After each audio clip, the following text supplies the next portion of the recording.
Bonjour, je m'appelle François Quintin, je dirige la fondation d'entreprise Galeries Lafayette, aussi appelée Lafayette Anticipation, l'espace dans lequel vous vous trouvez. J'ai le plaisir et la joie de vous accueillir aujourd'hui, d'accueillir Brad Agency et Rachel Noulance qui nous a concocté un programme passionnant. Donc je la remercie de nouveau de tout ça. Juste un tout petit mot pour vous dire l'endroit où vous êtes. Il s'agit d'une fondation d'entreprise créée par les Galeries Lafayette en 2013, qui a trouvé son espace ici en mars, alors pas mars dernier, mais celui d'avant. Donc il y a assez peu de temps finalement, on a ouvert il y a à peine un peu plus d'une année, qui est un lieu essentiellement dédié à la production artistique dans le cadre et les domaines de l'art, de la mode et du design.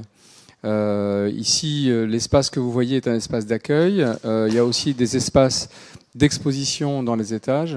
Et sous vos pieds, il y a un grand atelier qui permet aussi à une équipe de production ici de produire avec les artistes des œuvres originales.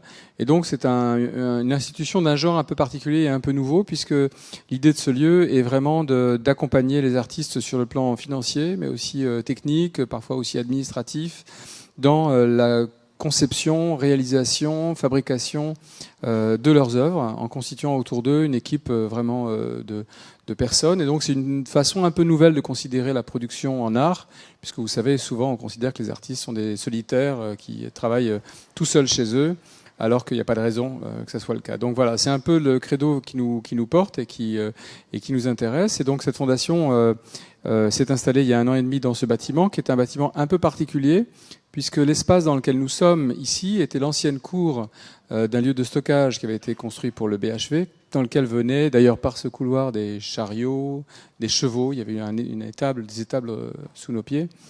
Et les chariots étaient amenés comme ça ici, chargés et déchargés.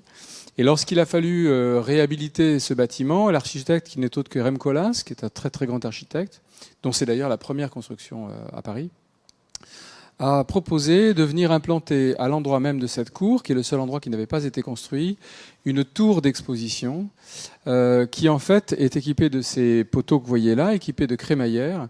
Et ce que vous avez au-dessus de vos têtes, en fait, ce sont des planchers qui bougent, c'est-à-dire que ce sont des véhicules qui sont équipés de moteurs.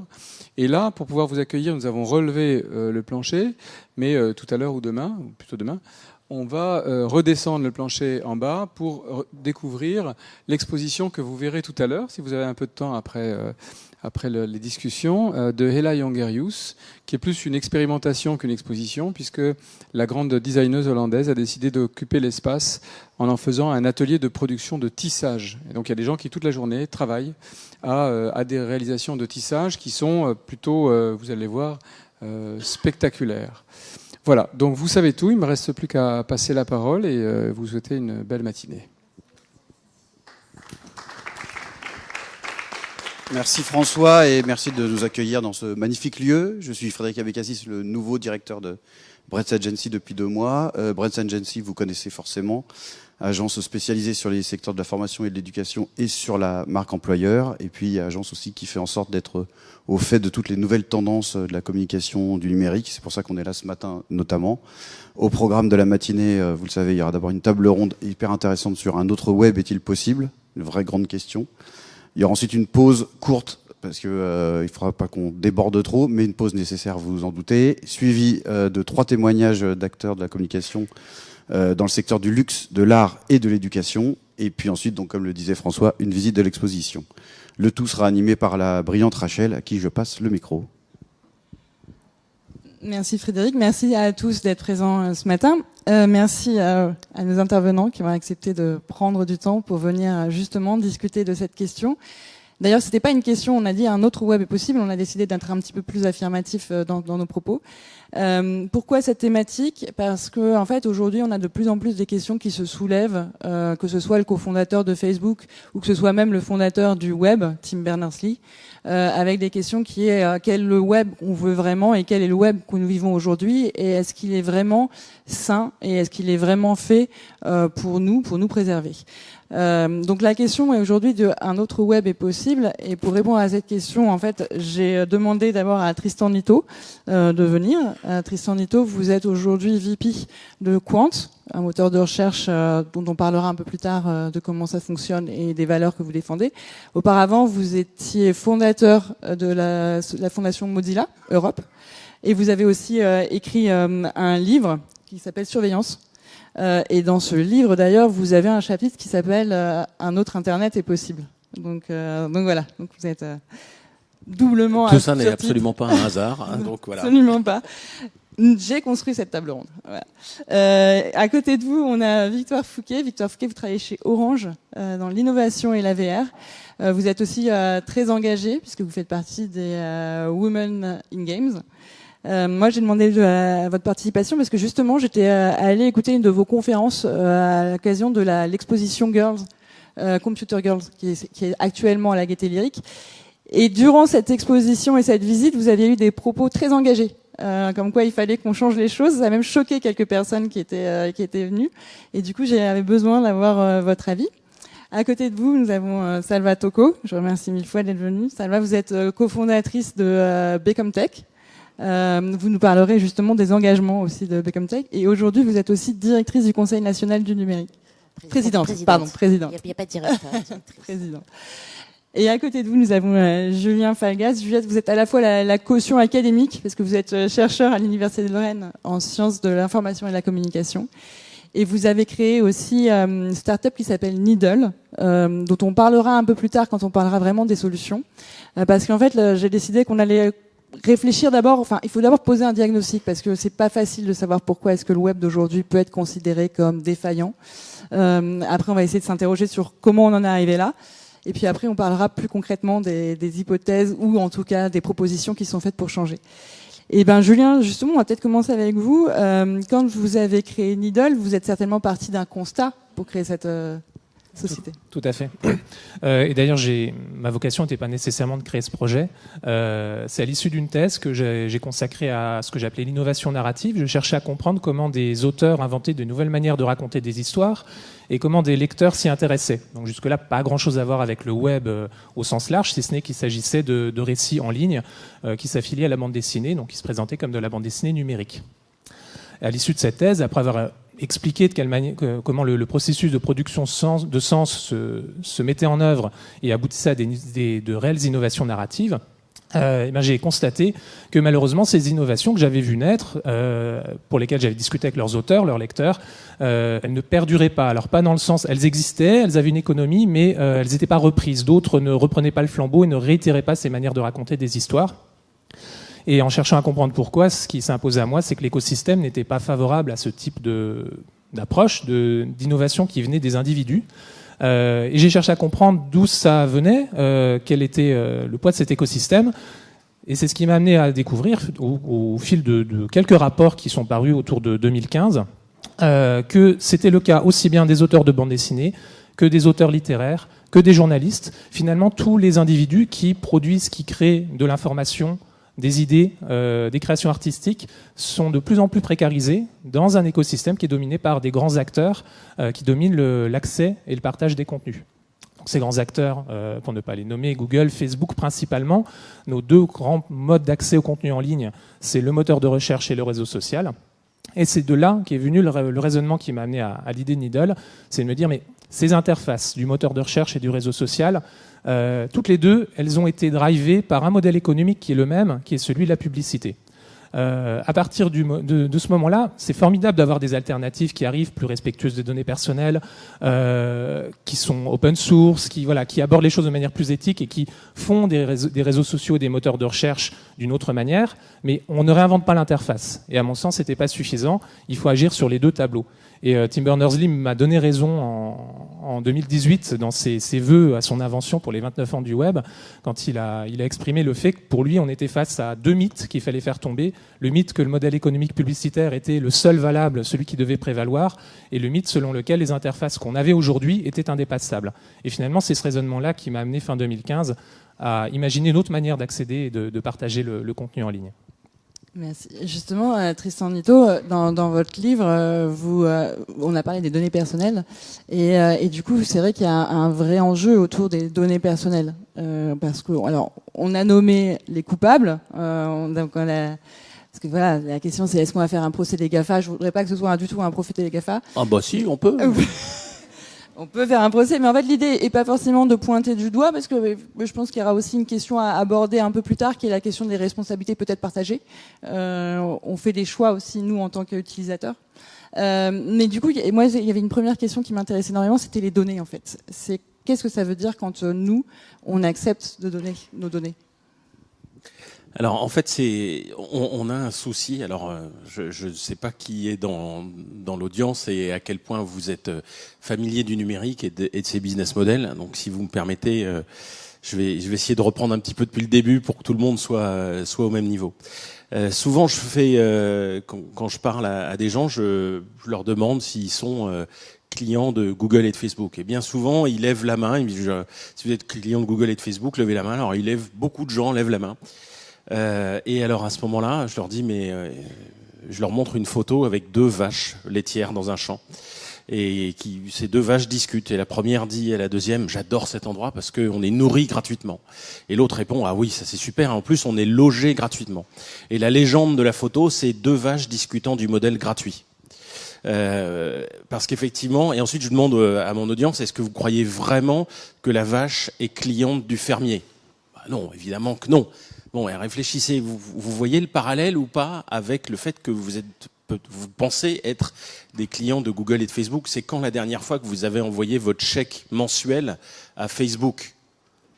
Alors bon, de temps en temps, il y en a un qui lève la main, je fais non, désolé, vous êtes fait arnaquer, mais non, les gens réalisent bien qu'ils n'ont pas payé Facebook et ils payent pas non plus Google. En fait, à ce moment-là, ils réalisent qu'ils sont le bétail des grandes plateformes.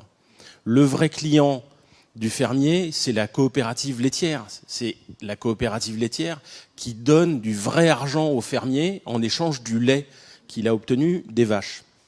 Mais en fait, le business model des grandes plateformes, il est biface, c'est-à-dire qu'il va dans 2 côtés. D'un côté, il y a les utilisateurs et de l'autre côté, il y a les publicitaires. Les gens qui achètent de l'audience ciblée. Et c'est là toute la problématique. C'est que une plateforme telle Google ou Facebook, pour gagner de l'argent, elle doit tout savoir, elle doit profiler absolument les utilisateurs et donc capter un maximum de données personnelles. Pourquoi est-ce que Google vous donne Google Maps? Parce que ça active le GPS. Pourquoi il vous donne Gmail? Parce que ça permet de savoir que votre téléphone et votre ordinateur en fait correspondent au même profil, à la même personne. Pourquoi est-ce qu'il donne Android à Samsung? Pourquoi est-ce qu'il vous donne Google Chrome? Pourquoi est-ce qu'il donne Google Analytics, Calendar, Contact, etc. Tout ça, ce sont des chevaux de Troie pour pomper de la donnée personnelle, pour tout savoir sur chacun de nous. Ensuite, ils traitent cette donnée et ils savent qui est chacun de nous. Et là, ils vendent cher de la publicité ciblée à un annonceur publicitaire. C'est ça le vrai business model. Et nous, on est juste du bétail. Alors, on n'est pas retenu par des fils barbelés, on est retenu par des services qui nous rendent accros. Instagram, Twitter, Facebook, c'est des services qui nous rendent accros. On pourrait partir, mais demander à un héroïnomane s'il veut partir. Ben non, il est complètement accro, il est accroché à sa seringue. Ben nous, c'est pareil avec ces services. Mais on n'est pas les clients. Et donc, ça fait que cette donnée personnelle, elle est captée et ensuite, elle est monétisée. Ça veut dire que ça pose des problèmes en termes de business model. Ça veut dire aussi que ça pose des problèmes sociétaux. Quand on est tous sous surveillance, eh ben, ça pose un problème de liberté individuelle. Pourquoi est-ce que on a le droit à la vie privée et que c'est écrit clairement dans la Déclaration universelle des droits de l'homme? C'est parce que si vous n'avez pas de vie privée, si vous ne pouvez pas réfléchir tout seul, vous ne pouvez pas avoir des idées dérangeantes, vous ne pouvez pas innover, vous ne pouvez pas inventer.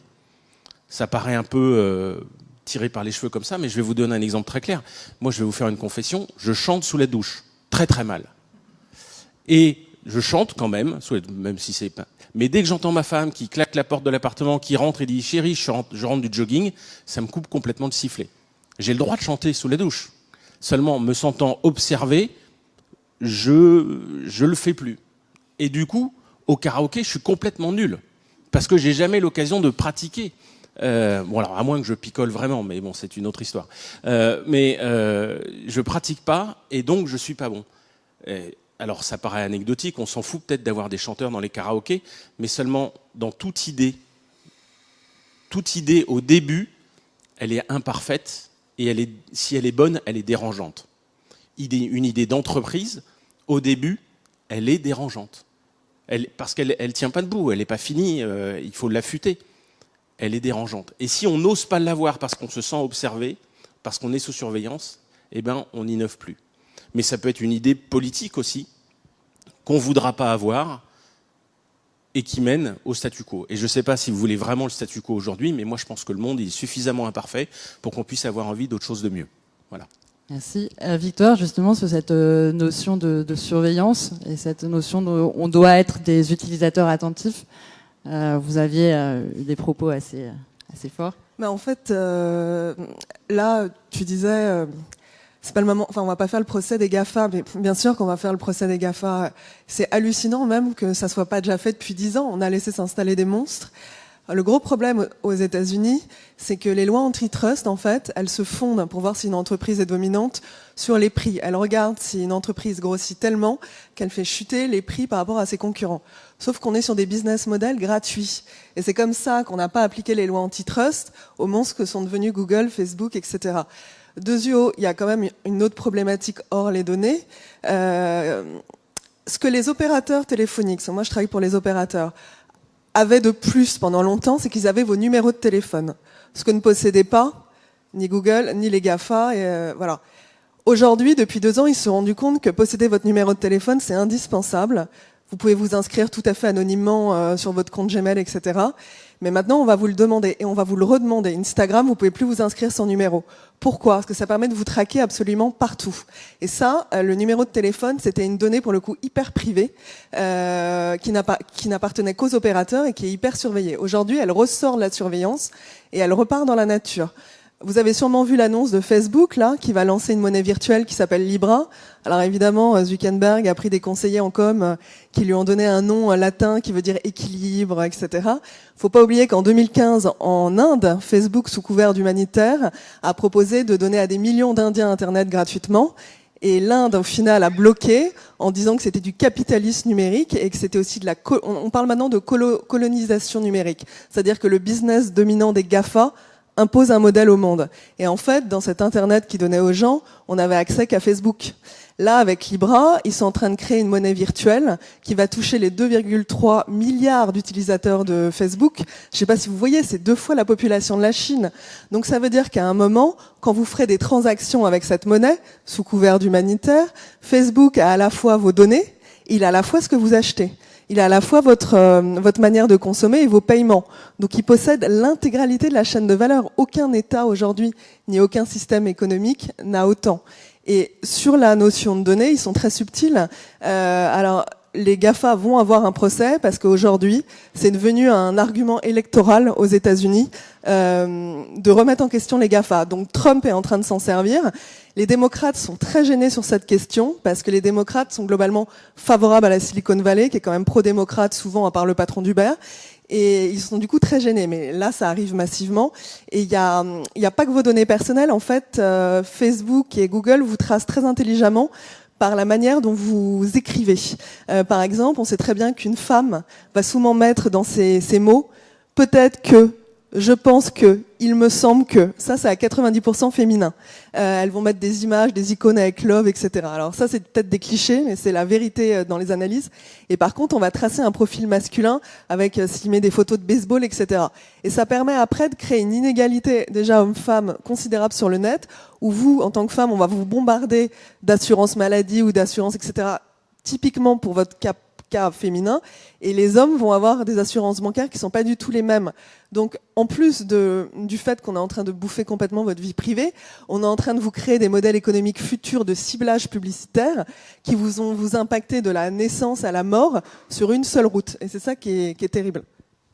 Merci. Quand on parle du web, on parle aussi d'un web, c'est-à-dire que ça a été créé en Silicon Valley, on va dire, que c'est notamment des hommes blancs. Est-ce qu'il n'y a pas une diversité, ça va, à essayer d'avoir dans le web ? Bonjour à toutes et à tous. Alors, il faut de la diversité dans tout, que ce soit dans le web ou ailleurs. Alors c'est vrai, comme tu l'as dit, donc je suis la cofondatrice donc de Become Tech, qui est un une association qui œuvre en fait pour la mixité dans l'IT, et on propose en fait des programmes d'initiation au numérique et à la programmation informatique aux filles dès la troisième. Et ça pour lutter en fait contre le très faible nombre de femmes qui existent dans ce que j'appelle l'univers très technique en fait de l'informatique, qui est pour moi absolument nécessaire pour pouvoir répondre en fait à un besoin tout simplement de la planète qui fait qu'on est composé et d'hommes et de femmes, voire un peu plus de femmes que d'hommes aujourd'hui. Au-delà de cette diversité genrée, la diversité culturelle, sociale, sociologique est importante aussi pour pouvoir répondre à l'ensemble des enjeux et à l'ensemble du fonctionnement en fait de la planète, en essayant de lutter justement contre des acteurs dominants qui imposeraient une manière de faire, une manière de vivre, une manière d'être et de se comporter, notamment sur le web. Donc oui, pour moi, la question de la diversité est plus que fondamentale pour essayer d'avancer vers et de s'approprier en fait des outils et des usages qui vont un petit peu plus correspondre à ce que devrait être un petit peu l'idéal de la planète. Alors l'histoire de l'humanité nous montre bien que ça n'a pas toujours été le cas, hein. Il y a toujours eu des civilisations dominantes, des communautés dominantes, et après tout c'est aussi ce qui a fait l'histoire de l'humanité, d'être dans la confrontation. On arrive peut-être aujourd'hui à une réflexion sur la chute de la civilisation web en fait. Et donc du coup, qu'est-ce qu'on pourrait proposer d'autre ? Comment est-ce qu'on pourrait l'améliorer ou pas l'améliorer ? Pourquoi ? Et je pense qu'effectivement, il y a depuis ces 3-4 dernières années, ça monte en puissance, et je le vois au sein du Conseil national du numérique que je préside, où les réflexions se font sont de plus en plus axées autour de ces sujets. Une volonté en tous les cas déjà de déterminer où avons-nous pris un mauvais chemin, qu'est-ce qui s'est passé.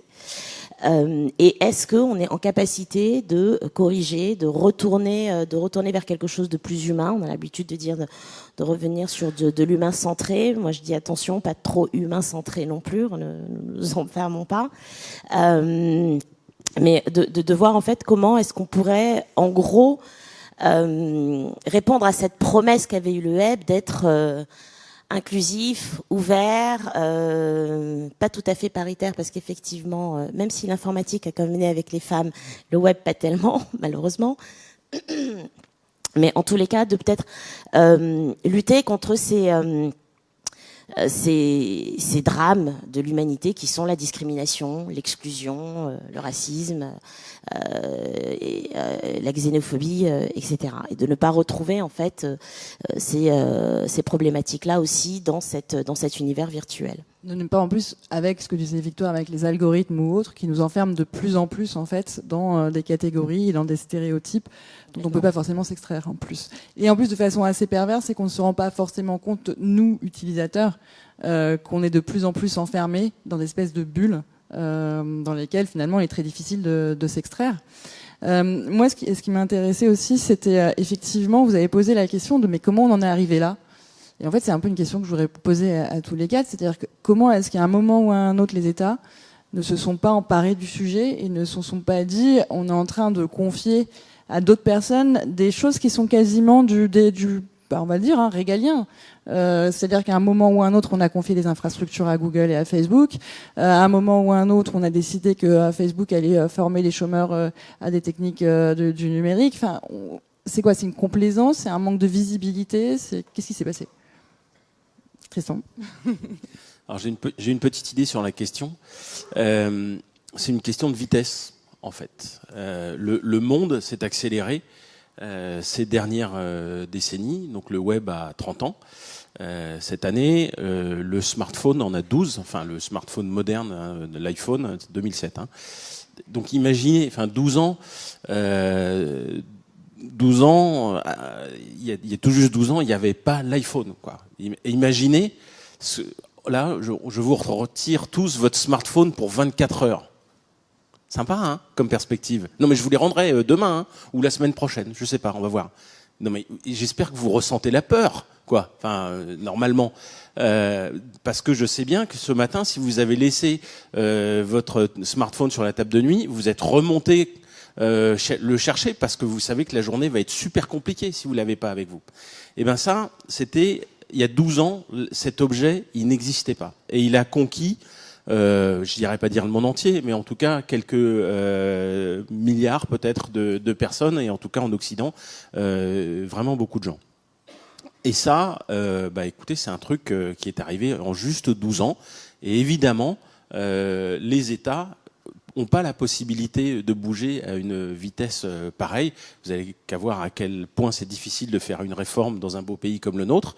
Donc, vous voyez, 12 ans, c'est 2 quinquennats et demi, quoi. Donc, c'est vraiment très peu à l'échelle du politique, et pourtant, à l'échelle du numérique, c'est une révolution tout entière. Puis en plus, ils nous ont attirés, en fait, comme on attire des guêpes avec du miel, quoi. On est tombé dans le panneau, mais alors d'une force incroyable, avec des tas d'outils hyper addictifs. Voilà pourquoi j'ai fermé mon compte Facebook. 1, parce que Zuckerberg est un type dangereux, et 2, parce que je me rendais compte que je contrôlais absolument pas ma consommation de cette chose-là. Mais si vous avez joué à 2048 ou à Candy Crush, vous savez ce que c'est aussi, quoi. Ou à Twitter. Moi, je joue encore beaucoup à Twitter. C'est un jeu, en fait, mais voilà. Julien, peut-être vous avez un regard. Oui, j'ai peut-être un témoignage de ce que je peux observer dans le monde académique. On y va sans même se poser de questions, alors que typiquement, on est théoriquement la matière grise de l'État. On est payé pour ça, et ça ne nous empêche pas d'ouvrir grand nos portes à des formations organisées par Google, d'en faire la publicité dans nos locaux, sur nos médias institutionnels. L'Université de Lorraine n'est pas la dernière à le pratiquer. Certains établissements ont très sérieusement envisagé d'adopter la suite de Google pour tout le travail collaboratif. Malgré la levée de boucliers de syndicats et de maîtres de conférences et de professeurs en sciences de l'information et de la communication, donc les experts du domaine ont dit à leur conseil d'administration non, il ne faut pas y aller, c'est dangereux, il y a tel et tel risque. Ils n'ont pas été écoutés. Ce qui a infléchi la balance, c'est une note ministérielle qui s'adressait aux collectivités territoriales, donc pas du tout pour répondre aux questions des universitaires, et qui expliquait simplement qu'en tant que service de l'État, on n'était pas censé stocker nos données dans un cloud aux États-Unis. Et c'est ça qui a infléchi la décision d'un établissement universitaire qui s'apprêtait à adopter la suite de Google, et pas le point de vue des chercheurs eux-mêmes spécialistes de la question. Donc quand on en est là, c'est vraiment qu'on en est très loin. Et tout ça, pourquoi ? Tout ça, effectivement, parce qu'on est tellement attiré par ça. Il y a un effet mouton de panurge. Les autres y vont, il faut y aller, donc on y va et on y retourne. Et Twitter est effectivement qu'un jeu. Mais si on n'est pas sur Twitter quand on est un politique ou un journaliste, on est complètement en dehors des clous. Et pourtant, je me suis fait la réflexion il y a quelques mois, la confiance dans les politiques comme dans les journalistes a jamais été aussi basse, et elle a jamais été aussi basse que depuis qu'ils ne surveillent que les indicateurs de Twitter pour savoir quel est leur degré de popularité, leurs retweets, qui font leurs déclarations sur ce média. Voilà, c'est qu'une observation, je vous la livre comme ça. On peut quand même s'interroger sur les outils de communication qu'on utilise et puis leur impact sur le débat public. Alors, moi, je rajouterais que moi, ce qui m'a beaucoup interpellée quand j'ai commencé un petit peu à réfléchir en fait sur qu'est-ce que le web et pourquoi je l'utilise, je me suis toujours posé la question de dire mais pourquoi est-ce qu'il n'y a pas de formation ? Pourquoi on n'est pas éduqué à utiliser le web ? Que s'est-il passé pour que ce soit... moi, c'est le seul univers où on est complètement totalement autodidacte, avec un impact massif en fait. Qu'on soit autodidacte en cuisine pour sa famille, tout va très bien, il n'y a pas de souci, c'est pas le problème. Mais jusqu'à la première intoxication alimentaire. Oui, mais c'est un environnement bienveillant. Je te taquine.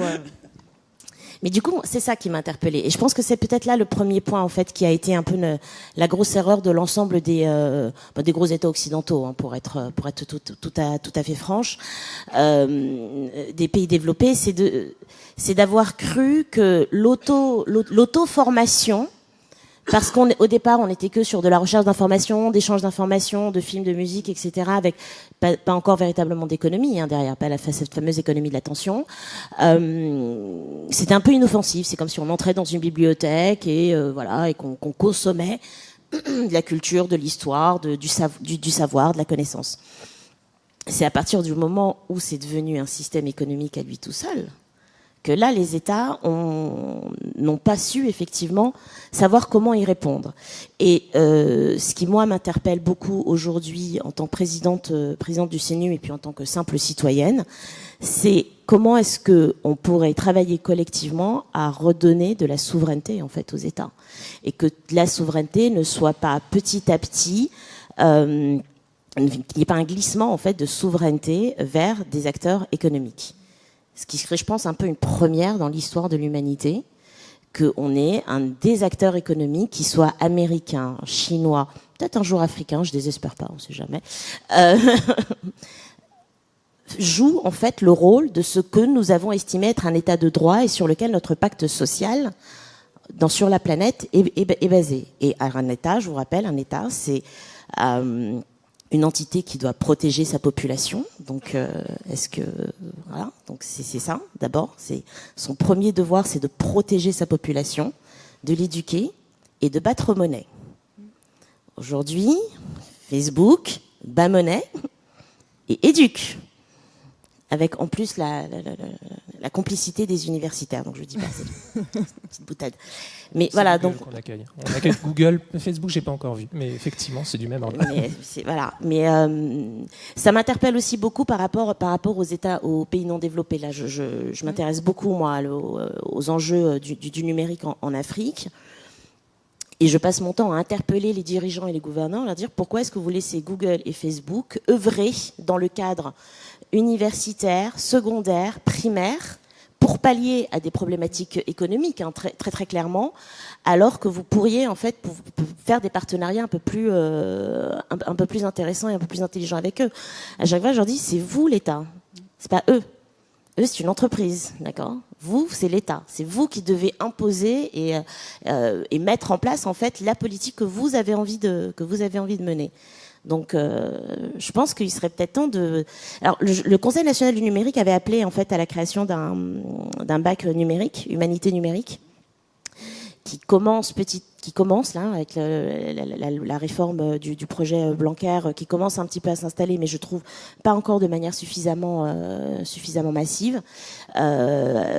J'estime que le computer science devrait être étudié dès la 6e, comme on a mis les sciences physiques, la biologie et les mathématiques, parce que certes les usages sont importants, mais comprendre comment techniquement tout cela fonctionne pour pouvoir avoir une approche plus généraliste, une culture générale de la technicité aussi du web, parce que le web c'est pas que naviguer sur Facebook, Instagram, WhatsApp, etc. Ça peut être aussi tout à fait autre chose. Je pense qu'il est important que maintenant on commence à acquérir une vraie culture générale technique de comment fonctionne en fait ce monstre pour pouvoir en fait se l'approprier et en faire l'usage dont on a envie et non plus être effectivement dans cet effet de domination. Oui, puis en fait d'être passif, parce qu'on est vraiment passif. On a adopté, alors les générations qui ont vu naître le web, on l'a adopté de façon assez simple, sans se poser aucune question.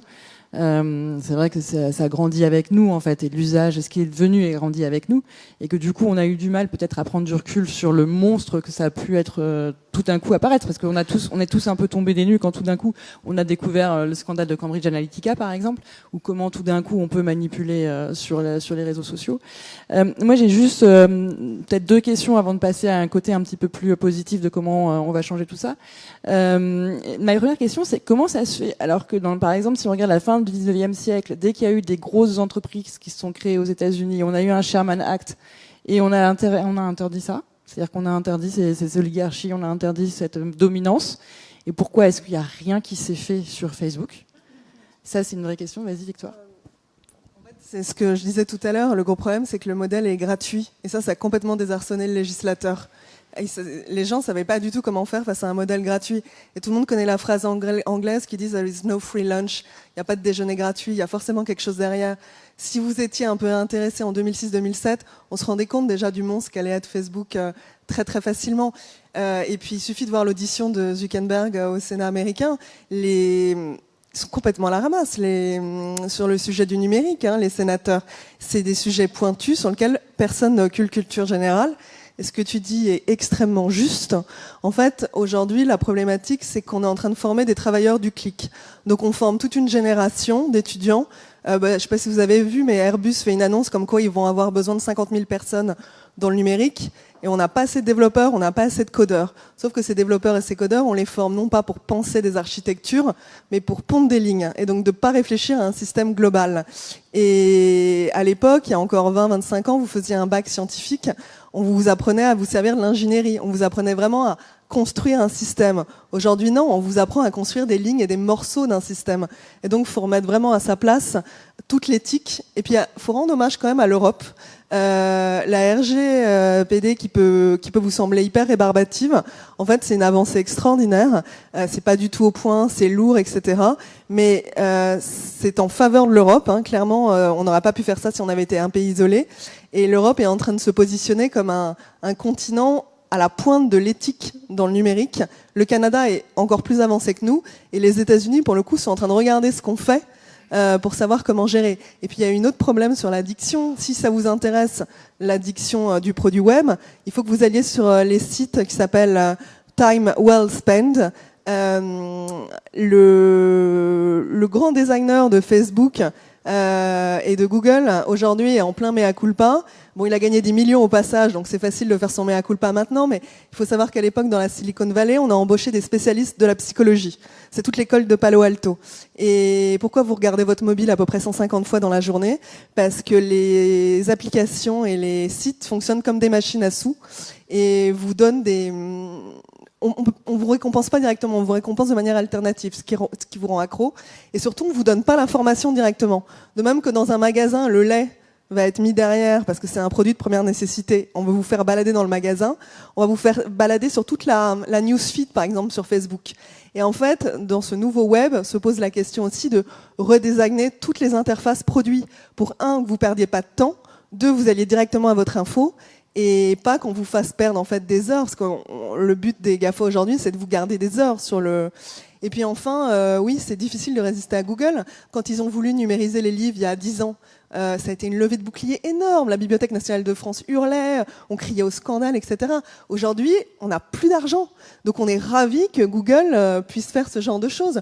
Tout le monde accepte les services gratuits de Google Analytics. Les gens n'y connaissent rien. Donc on nous donne des services gratuits, on accepte. Hein. Il y a un gros problème aussi monétaire. Et puis troisièmement, toutes les petites entreprises et les travailleurs indépendants sont dépendants de Facebook et du système. Ils font leur pub gratuitement. Et aujourd'hui, comment arrêter ça? Je ne sais pas. On va essayer de réfléchir à ça, Tristan. Comment est-ce qu'on change tout ça? Alors, c'est difficile parce que effectivement, on n'a pas eu cette éducation et on se retrouve dans aujourd'hui quelqu'un qui rentre, enfin qui découvre le numérique. Il voit, il est positionné comme consommateur. En fait, il peut cliquer sur des produits. Moi, j'ai fait il y a 10 ans une présentation où je montrais un iPhone et un distributeur dans les gares. Vous savez, on met une pièce où maintenant on paye sans contact et puis vous avez un sachet de M&M's. Et en fait, les deux se ressemblent étrangement quand on les met côte à côte. Alors évidemment, il y en a un qui fait 2 mètres de haut et l'autre il fait 12 cm, mais sinon c'est la même chose. Vous cliquez et vous obtenez quelque chose, un sachet de M&M's ou bien Google Maps ou bien Twitter, etc. On est dans une position où on est bien loin de faire la cuisine familiale, où on va choisir ses ingrédients, où on va améliorer une recette, où on va partager, parce qu'en fait tout ça c'est fait pour de la consommation complètement individuelle. Mais c'est pas une fatalité. C'est-à-dire qu'en fait, ce système qu'on voit aujourd'hui, on est dans cette position de cliquer, consommer, c'est pas ça. Le web a ceci d'extraordinaire, et je vous parle d'un temps que les moins de 20 ans peuvent quand même connaître, parce que finalement aujourd'hui, on peut toujours créer avec du web. Le web est fabuleux en ce sens qu'il permet d'innover sans demander la permission. En fait, si vous avez un PC, quelques dizaines d'euros pour votre connexion fibre et de quoi acheter un nom de domaine, hein, chez Gandhi, ça vaut 13 euros, je crois, un .fr. vous pouvez créer, alors il faut du temps, il faut du savoir-faire, et donc ça veut dire derrière, il faut de l'éducation, mais c'est possible d'inventer quelque chose sur le web aujourd'hui. Sur mobile, ça va être beaucoup plus cher. Déjà, de mémoire, je crois que c'est quelques centaines de dollars pour avoir accès au kit de développement d'Apple. Donc en plus, il vous faut une carte bleue qui est quand même nettement plus approvisionnée que les 30 € d'abonnement à la fibre. Mais sur le web, vous pouvez créer des choses et avec des technologies qui sont finalement très simples. HTML5, le succès de HTML, c'est parce qu'il est lisible par l'humain avec quasiment pas de documentation. Les feuilles de style, en fait, il faut savoir qu'en fait dans le web, il y a 3 ou 4 choses à connaître. HTML, les feuilles de style CSS, JavaScript et la notion d'URL et de protocole HTTP.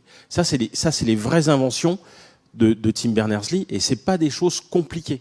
Bon, les CSS, ça peut devenir compliqué, JavaScript, ça peut devenir compliqué, mais au départ, ça ne l'est pas. Vous pouvez commencer à construire avec des bribes de savoir-faire de ces briques technologiques qui plus est, disponibles gratuitement. Un PC avec un éditeur de texte gratuit vous permet de construire votre première page web, votre premier site web, et finalement vos premiers outils technologiques. On peut avoir cette appropriation, c'est possible, et vous avez votre coin du web à vous, pour pas cher. Mais ça, on l'a oublié. Aujourd'hui, tout le monde crée sa page sur Facebook. Alors, c'est vrai que c'est plus rapide que de se farcir 10 pages de manuel HTML, mais sauf que c'est pas la même chose. C'est comme remettre 2 € et avoir un paquet de M&M's et dire ça y est, je suis nourri, ou bien apprendre à faire la cuisine, c'est-à-dire qu'on va se brûler, qu'on va mettre trop d'huile ou pas assez au début, enfin bon, mais après on sait faire la cuisine pour toute sa famille pour beaucoup moins cher avec ce qu'on veut, et alors que si vous nourrissez votre famille à coup de M&M's, ça va mal finir, vous voyez. C'est exactement ça en fait le problème. Mais il faut une éducation, il faut qu'on vous ait expliqué que le M&M c'est de la malbouffe. Sinon, vous allez continuer à mettre des pièces de 2 € pour nourrir votre famille au M&M's. Et du coup, justement, Julien, vous avez créé Needle, on va peut-être pouvoir en parler un petit peu. Oui, ça se passe à l'étage du dessus, parce que mon constat, c'était qu'effectivement, ceux qui veulent peuvent encore créer des choses innovantes, inventives et partager quelque chose sur le web, mais aujourd'hui, qui les trouvent ? Le gros problème, c'est que moi j'ai connu le web de la fin des années 90, début des années 2000. J'ai découvert ça à mon entrée dans l'âge adulte et j'ai trouvé ça fascinant parce qu'on avait tous accès aux pages de tout le monde et puis on envoyait un petit mail à celui qui avait fait quelque chose qui nous avait plu et tout ça se passait de manière très naturelle, spontanée. On était vraiment dans le village global. Moi je l'ai vécu de mon petit bout de la lorgnette.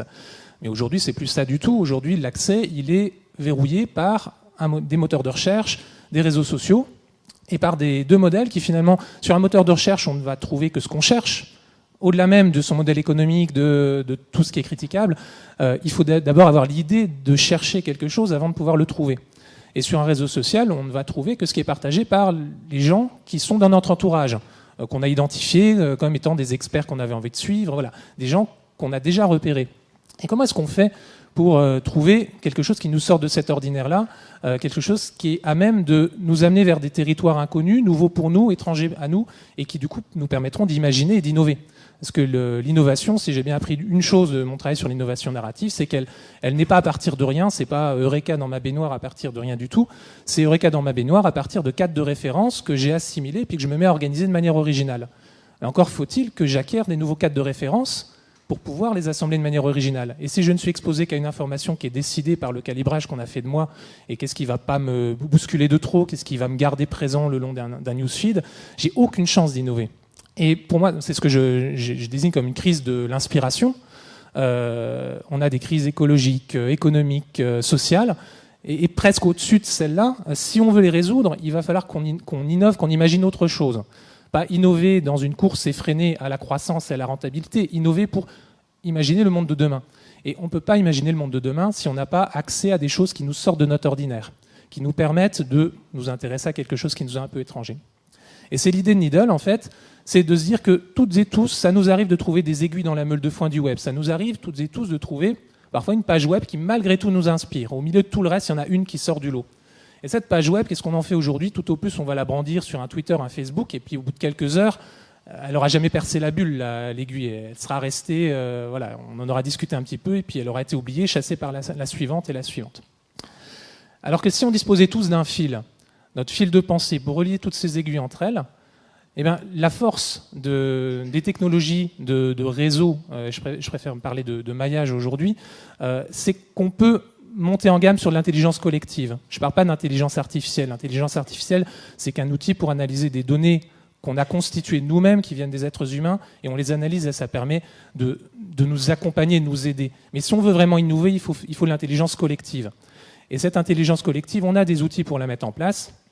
Si on peut savoir qu'on croise le fil de quelqu'un d'autre, vous, peut-être que tel article, vous l'aurez retenu, et moi aussi.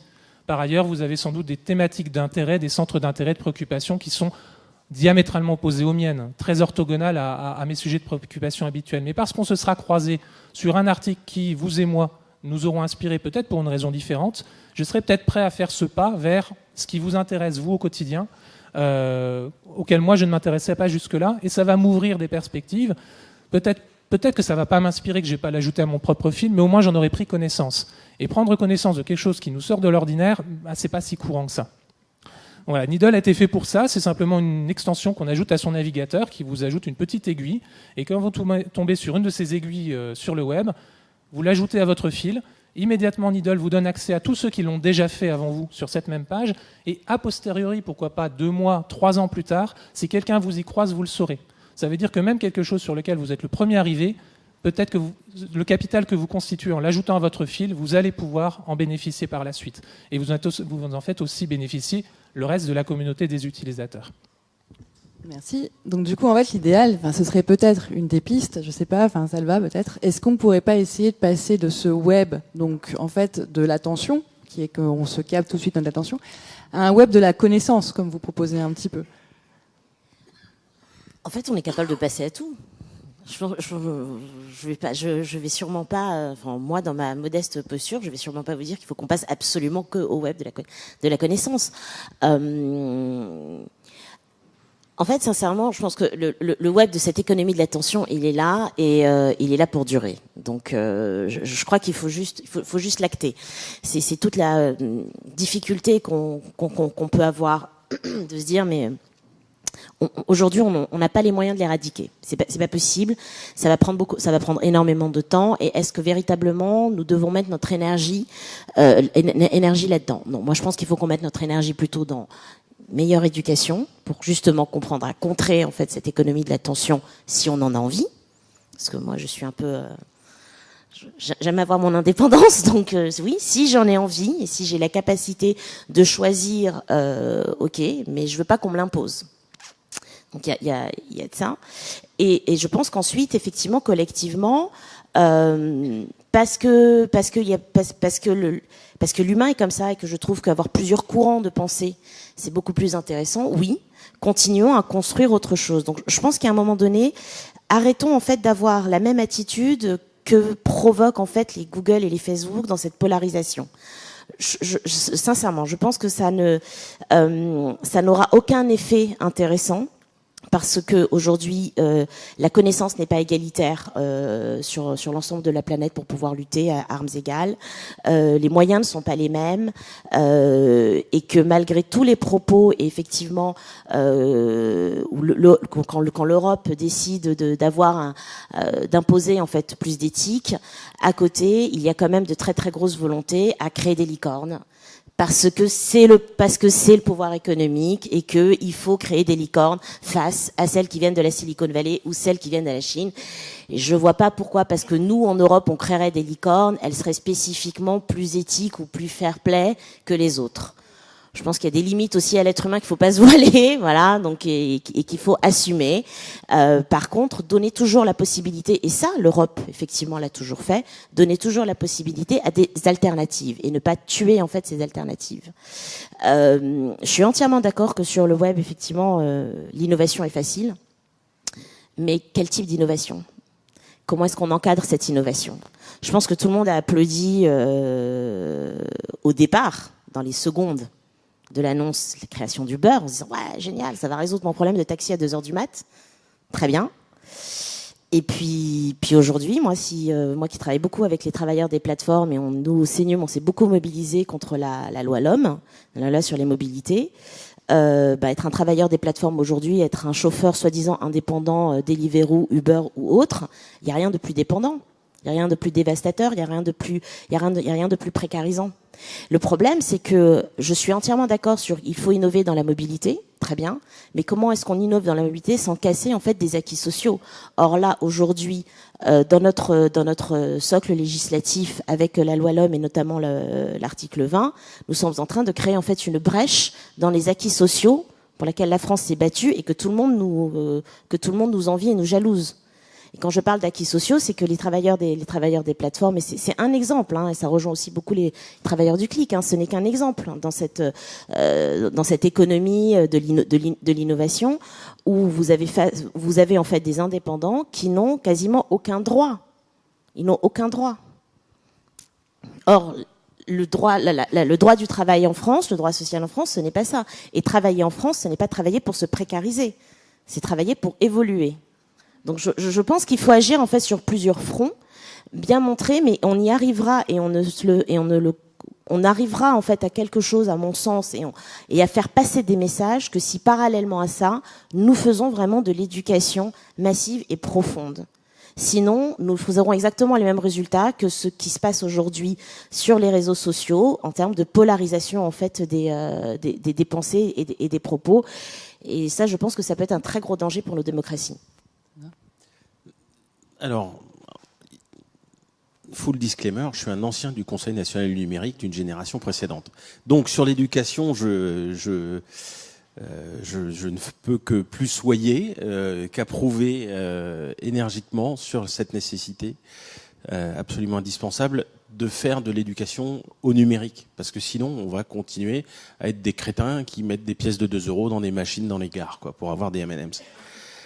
Là où je suis en désaccord, c'est que on n'est pas obligé, il n'y a pas de fatalité à être une colonie numérique de Google et de Facebook, donc des Américains et peut-être même plus tard des Chinois.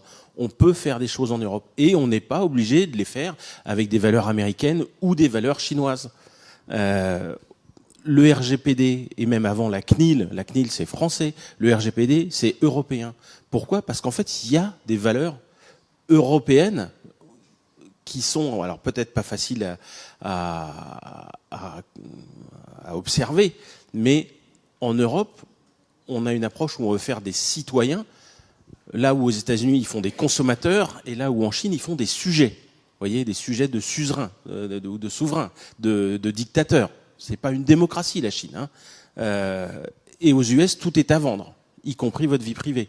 Les data brokers, c'est américain. C'est de la donnée personnelle qui est vendue en masse. En Europe, on peut faire des choses localement et qui existent localement et qui sont plus éthiques. Donc c'est vraiment, et ça c'est vraiment les deux mamelles, on va croire que je fais une fixation sur les vaches, de Quant, à savoir faire un service qui est souverain et faire un service qui ne dépend pas de la publicité ciblée. Si vous allez sur quant.com faire une recherche, parce que c'est un moteur de recherche français, vous allez faire une recherche, vous tapez un mot-clé, et avant même que vous ayez tapé votre mot-clé, vous regarderez, il y a un truc qui manque. Il manque la bannière « Accepter nos cookies ». Parce qu'on ne met pas de cookies. On ne vous trace pas du tout. Donc, vous faites votre recherche, vous avez un résultat qui est le même pour tout le monde, puisque comme on ne sait pas qui vous êtes, on vous donne un résultat qui n'est pas votre résultat, mais qui est le résultat qu'on pense être le plus pertinent. C'est fait sur des serveurs qui sont en France, avec des algorithmes et des index qui sont français. Voilà, c'est possible. Et on ne vous traque pas. On vous fait un service franco-européen, et ce, avec une éthique qui est largement meilleure que celle d'un Google ou d'un Facebook, qui essaye au passage de capter votre position GPS, savoir sur quoi vous cliquez, qui vous êtes, parce qu'on vous a offert un compte Gmail, donc on connaît votre identité, on se souvient de votre historique de recherche, et grâce à Google Analytics et à Chrome, on sait par où vous êtes passé avant d'arriver ici. Donc nous on traque rien du tout. C'est possible de faire ça, parce que je veux pas que l'Europe, ça soit une colonie numérique américaine et chinoise. Parce qu'on peut parler des colonies, je ne sais pas si tu es d'accord avec moi, mais je pense que des pays colonisés, leur situation aujourd'hui est pas aussi enviable que ce qu'elle aurait pu être s'ils n'avaient pas été colonisés. Voilà. Victoire, peut-être sur la question d'éthique. En fait, moi, paradoxalement, je suis assez optimiste, mais ça va prendre du temps. Effectivement, on changera pas le produit, ça c'est sûr, c'est trop tard. Par contre, c'est vrai que on l'utilise tous, le web, enfin, on peut plus s'en passer. Et c'est hallucinant qu'il n'y ait aucune éducation sur le contexte et l'utilisation. Mais il y a quelque chose qu'on dit pas, c'est que pour que vous ayez accès au web, il faut que vous ayez des réseaux. Ça, c'est le grand défi de demain. Il y a le réseau et les données personnelles. Le réseau, ça coûte une fortune à faire. Aujourd'hui, c'est dans les mains des opérateurs. Les réseaux, c'est à la fois surveiller des réseaux sous l'eau avec des câbles et sur terre. C'est très très cher. Là, on a de plus en plus de difficultés à financer, par exemple, la 5G. Avant, on se finançait en France avec la fibre, etc. Mais on arrive au bout d'un modèle économique. Et la Chine est en train de développer massivement la 5G là, dans 50 villes. Eux, ils ont les moyens de le faire. Est-ce que nous, à un moment, on aura toujours les moyens d'ouvrir nos réseaux? Les réseaux, c'est les autoroutes sur lesquelles passent les GAFA, sauf que les GAFA ne payent aucun péage sur ces autoroutes. Et là, actuellement, aux États-Unis, Google est en train d'essayer de tester son premier réseau. Donc à partir du moment où les GAFA ont à la fois la voiture et l'autoroute, alors là, c'est la dictature mondiale. Donc il y a quand même aussi, il faut être très prudent aussi sur la notion de réseau et puis la notion écologique. On nous bassine avec les vidéos en Occident de Marie Kondo, la spécialiste Feng Shui, qui nettoie vos appartements. Mais nous, on accumule les datas, c'est très cher à stocker, ça a besoin d'eau. On sait que la moitié du monde est emplie des déchets numériques du Nord. Il y a une différence nord-sud dans la gestion de l'information. Au Nord, il y a les travailleurs bien payés, développeurs du code. Au Sud, il y a les travailleurs du clic qui n'ont aucune protection sociale, qui sont soumis à des images assez hard. Tous les gens, les modérateurs, les nouveaux métiers de modérateurs, c'est des métiers où il y a énormément de dépression. Ils voient des images atroces toute la journée, ils doivent censurer. Et donc, il y a une vraie question sur est-ce qu'on applique, ça c'est compliqué, un syndicat universel pour les travailleurs du clic? Comment on met ça en place? Qui va maîtriser l'autoroute de l'information demain? Qui va maîtriser les réseaux? Et puis 3, le problème écologique qui est crucial. Qu'est-ce qu'on a à garder des datas à n'en plus finir? C'est hallucinant, on stocke tout. On n'a pas les moyens écologiques futurs de stocker comme ça. Donc ça rentre aussi dans la problématique du web futur. Comment on va survivre avec le web d'un point de vue purement humain et écologique. Donc on voit il y a encore beaucoup de défis. On va faire une peut-être première conclusion comme ça sur tout ce que vous avez dit. Et en fait, on va demander à Didier Kersioli de la MGN de nous rejoindre parce que comme ça, on avait l'impression que c'est un peu compliqué et autre, mais on a un exemple d'une entreprise qui agit. Donc juste le temps de préparer. Voilà.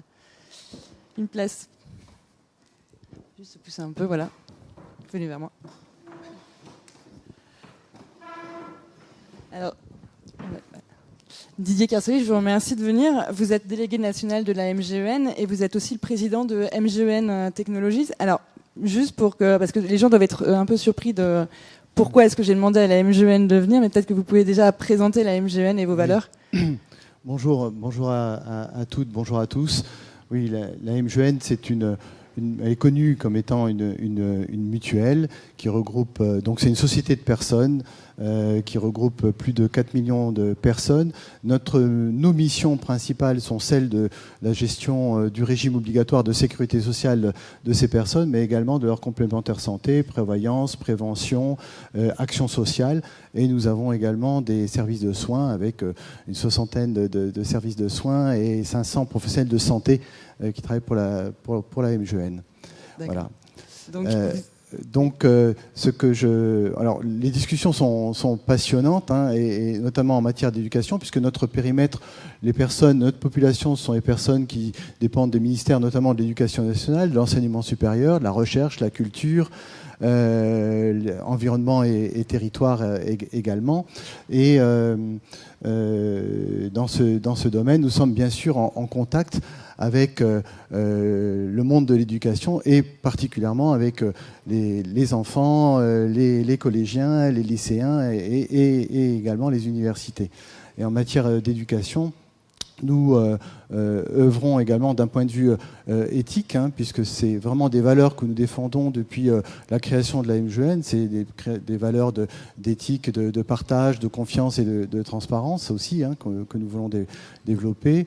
le fait de pouvoir avoir des contacts avec le monde de l'éducation nationale et de promouvoir ces valeurs dès le plus jeune âge. Et c'est ainsi qu'on s'est retrouvé le mois dernier à Vivatech, par exemple, où on n'avait pas d'objet technologique à montrer, mais simplement un stand sur lequel on faisait passer des classes avec des enfants. C'était d'ailleurs les plus jeunes participants à Vivatech, pour lesquels on avait simplement un atelier en disant, ben voilà, l'exemple que j'avais, puisque je faisais une écoute avec un casque, voilà, je prends une photo de ma copine à la cour de récré, je la montre à mes copines de ma classe, c'est une chose, mais mettre cette photo sur Facebook ou sur un réseau social, ça a un autre sens et ça peut avoir d'autres conséquences et d'autres impacts. Et je pense que aussi, ce qui a été dit par Salvatocco est extrêmement important, de pouvoir agir dès le plus jeune âge pour pouvoir développer toujours le sens et l'esprit critique par rapport à ce qu'on fait, et non pas simplement être un petit bout du puzzle, enfin un petit bout de puzzle par rapport à une image très grande, et du coup participer à quelque chose qu'on réfute et qu'on ne souhaite pas. Ça me paraît important. Donc vous avez cet engagement dans l'éducation qui est très fort, qui fait partie de vos valeurs. Et en plus, dernièrement, donc au mois de mai, votre président a écrit une tribune assez importante. Le président a écrit une tribune dans Medium sur le numérique, mais le numérique comme un outil au service de l'humain.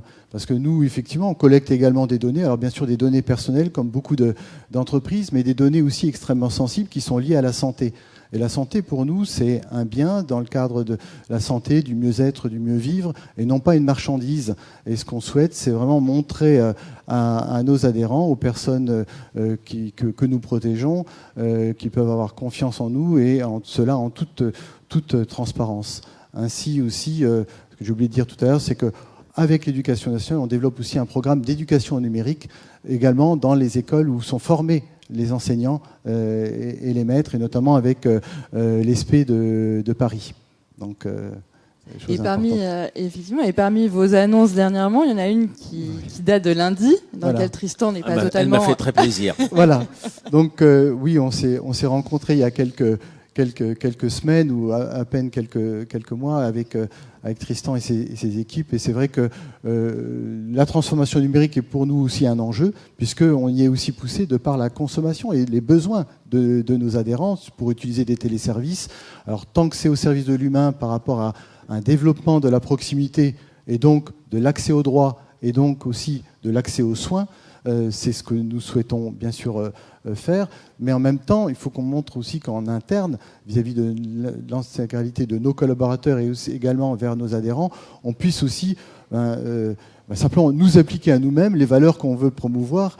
Et c'est ainsi que lundi, donc on a eu ce communiqué de presse où on a fait basculer les plus de 10 000 postes utilisés par nos collaborateurs vers un switch to Quant, puisque le moteur de recherche est maintenant sur l'ensemble de nos navigateurs utilisés dans les établissements, dans les agences, au siège national, le moteur de recherche par défaut, qui est utilisé au sein du groupe MGN. Et du coup, juste pour qu'on comprenne bien, cette bascule, c'est en fait quand il y a des effets d'annonce, on peut se dire très bien, vous annoncez que vous êtes pour un web humaniste, vous annoncez que vous passez pour compte, mais en fait, il y a quand même un vrai travail derrière que vous mettez en place. Alors, bien sûr, il y a un vrai travail qui est mis en place. Déjà, d'un point de vue technologique, puisque je suis président du GE informatique, c'est vrai que rien n'est fait pour faciliter les choses, pour le mettre par moteur par défaut, puisqu'on a différents types de systèmes d'information selon l'histoire de la mutuelle, et puis également, on n'a pas le même système d'information dans un établissement de soins que dans une agence qui reçoit du public, et donc pas les mêmes outils. Certains sont virtualisés, d'autres non. Et donc, on essaye de faire cette bascule d'un point de vue technologique de la façon la plus transparente possible. Donc c'est pour ça, c'est montré que forcément, c'est pas forcément très simple de basculer vers autre chose. Et du coup, en fait, Tristan, peut-être, il y a eu plusieurs annonces qui ont été faites dernièrement avec plusieurs, soit les administrations ou autres qui adoptent Quant. Ça s'est fait par une éducation, ça s'est fait par quoi? Ça devient naturel, les gens commencent à se dire c'est plus possible. Comment ça s'est passé avec la MGN d'ailleurs? Le produit Quant s'améliore, Moi, je suis chez Quant que depuis un peu plus d'1 an, mais je fréquente Quant et en fait, pour tout dire, le président avait essayé de m'embaucher il y a 4 ans quand je quittais Mozilla, et puis ça s'était pas fait. Et donc j'ai commencé à utiliser Quant à ce moment-là, et j'ai vu la progression en termes de qualité du produit. Donc aujourd'hui, si vous allez sur quant.com et que vous décidez de le mettre comme moteur par défaut, vous aurez une qualité de service qui est indolore. En fait, vous allez pas perdre par rapport à votre ancien moteur hégémonique américain, dont je tairai le nom. J'espère que bon. Et vous n'allez pas perdre en qualité. Par contre, d'un point de vue éthique, vous faites un bond, c'est-à-dire que vous consommez français et vous n'êtes pas pisté. Donc c'est bon pour vous et c'est bon pour la société dans son ensemble de plus être sous surveillance finalement. Oui. Alors depuis lundi, je reçois plusieurs fois par jour des messages très positifs de collaborateurs en interne, certains donc que je connais et d'autres que je connais même pas, qui m'écrivent, qui écrivent même au président pour dire combien c'est une bonne chose et qu'ils sont heureux qu'on ait basculé sur Quant. Je vous les féliciterai de ma part. Je voudrais ajouter, en fait, on a lancé il y a quelques semaines, justement, juste avant Vivatech, une option dans Quant qui s'appelle Cause. Et c'est un bouton en haut à droite du site quant.com. Quand vous l'activez, eh bien, en fait, vous passez en mode cause et ça veut dire que vous avez un peu plus de publicité. Et si vous cliquez sur ces publicités, ça rapporte de l'argent à Quant et le supplément d'argent, parce que comme il y a plus de pubs, il y a plus d'argent, eh bien, ce supplément d'argent est donné à des causes. Alors, soit vous choisissez l'association à qui vous voulez le donner, soit par défaut, c'est donné à une association qui change régulièrement. Et donc, je ne sais pas si c'est un hasard ou pas, mais ce mois-ci, c'est la cause des femmes. Donc, en fait, l'argent est donné à Care France, qui est une association qui soutient la cause des femmes. Mais je pense que ça va changer en juillet. Donc, voilà. Si faut vous vite voulez, cliquer. Voilà. Faut se dépêcher. En tout cas, donc merci à tous d'être venus. Merci Didier Kersauzly, parce qu'en fait, du coup, on l'a vu, il y a beaucoup de possibilités, il y a beaucoup de dangers, il y a beaucoup de difficultés qu'il va falloir surmonter. Il y a aussi des initiatives qui sont créées à Needle ou Quant pour essayer de changer les choses, et de façon très positive. Donc il y a des institutions comme la MGN qui sont capables d'activement prendre les choses en main et de se tourner vers un web positif, en tout cas plus humaniste, plus inclusif, ou en tout cas qui donne des choix. C'est-à-dire que l'idée, c'est peut-être aussi d'avoir le choix entre ce qu'on veut. Finalement, peut-être que le choix de livrer ses données, c'est un choix. Donc ça, on a merci à savoir. C'est un choix à la con, mais c'est un choix. Oui, mais c'est un choix. Il faut garder le choix. Non, mais je pense sincèrement que ça, c'est une des grosses problématiques. Je me vois pas vivre dans le futur dans un monde où je n'ai plus le choix, ou soi-disant pour des raisons éthiques, on m'impose ça. Non. Pour mon bien-être. Non. Ouais. Voilà. Donc je pense que ça, c'est très important et que c'est ça, les valeurs fondamentales de l'Europe humaniste. C'est toujours avoir le choix. Didier, vous vouliez finir ? Oui, juste un mot aussi. Je disais sur ce choix par rapport aux données. Nous manipulons des données de santé au quotidien.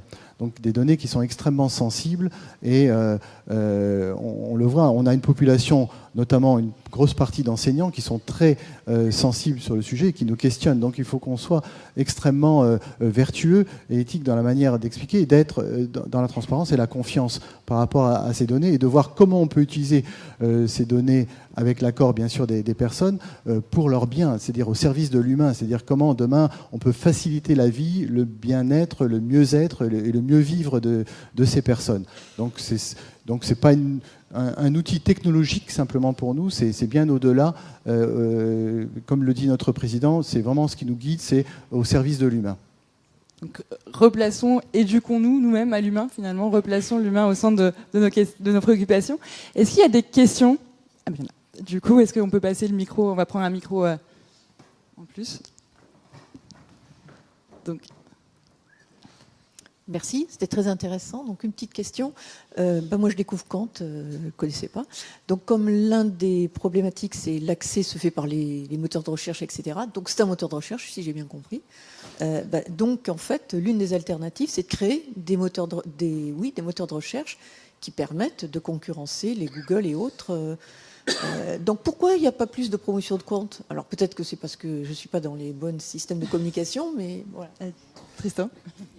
En fait, déjà, il faut savoir que technologiquement, faire un moteur de recherche, c'est extrêmement coûteux.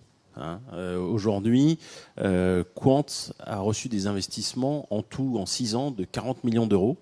Ça suffit pas. On est en train de lever d'autres fonds pour continuer à aller de l'avant.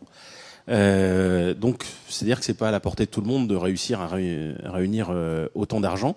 Et après, il faut trouver l'équilibre entre investissement technologique, parce qu'il faut des centaines de serveurs qui fonctionnent, qui indexent le web. Juste pour vous donner une idée, le web, c'est des dizaines de milliards de pages qui elles-mêmes ont des liens entre elles. La page de mon blog qui va parler de tel sujet va faire un lien vers une page Wikipédia. Ça, c'est un lien pour que les gens puissent le suivre. Et ça, on en compte des centaines de milliards de liens. Et il faut en fait faire une copie du web sur nos ordinateurs pour l'analyser et pour savoir quelles sont les pages les plus populaires et les plus pertinentes. Donc c'est beaucoup de calculs et donc ça coûte. Déjà c'est compliqué. Il faut payer des scientifiques pour le faire, pour écrire ces logiciels, et puis il faut acheter les machines pour le faire tourner. Après il reste de l'argent pour la promotion, mais il faut trouver ce bon équilibre entre est-ce qu'on met tout dans la pub et puis on a un produit nul, ou bien est-ce qu'on fait un produit qui est vachement bien mais que personne ne connaît et donc n'utilise parce qu'on n'a plus d'argent pour la pub. Donc on essaye de trouver ce bon équilibre. Ah oui, 40 millions, ça paraît beaucoup, mais effectivement, tout est relatif. Juste pour vous donner une petite idée, Google achète à Apple le droit d'être le moteur de recherche par défaut dans l'iPhone. L'iPhone, c'est seulement 15% de part de marché. Et bien pour ça, Google, si mes informations sont exactes, et je les ai eues dans les Échos, donc peut-être qu'ils se sont trompés, mais je pense que c'est pas le cas.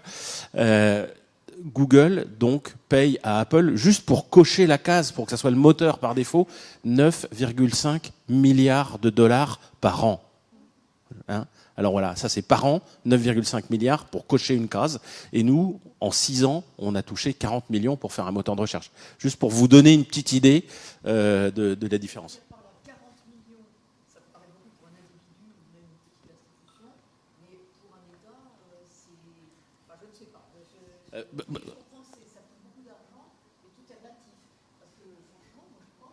C'est le prix de la souveraineté, effectivement. Mais c'est facile.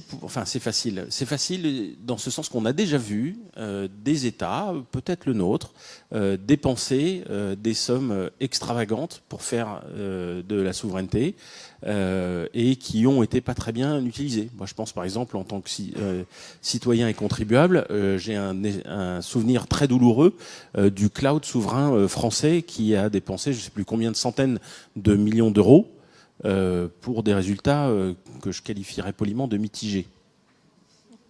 Comprendre, nul. Oui, mais c'est ça. La difficulté, c'est d'investir sur quelque chose qui fonctionne.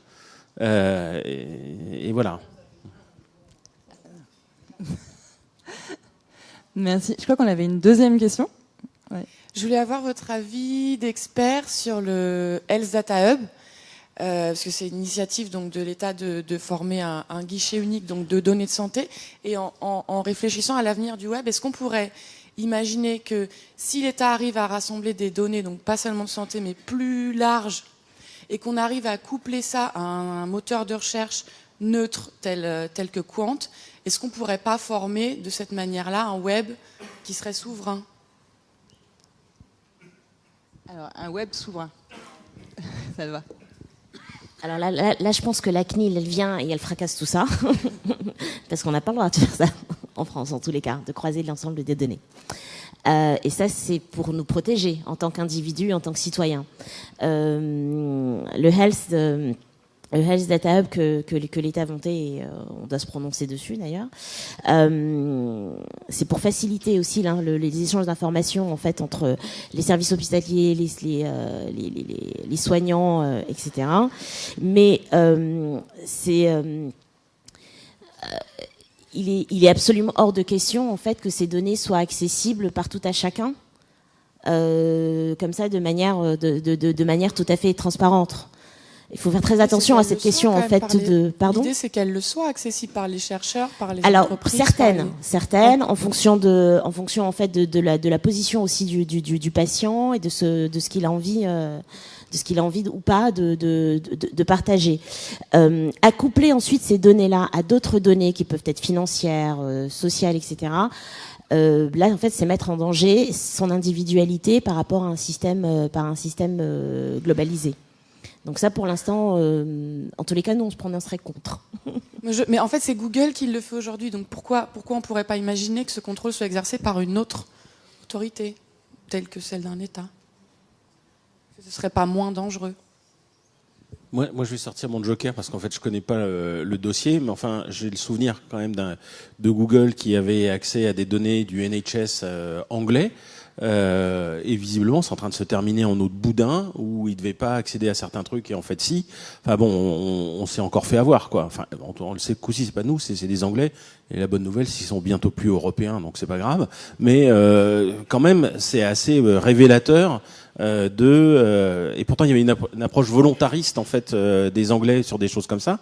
Et c'est difficile d'y aller en faisant confiance à un partenaire qui les a trompés.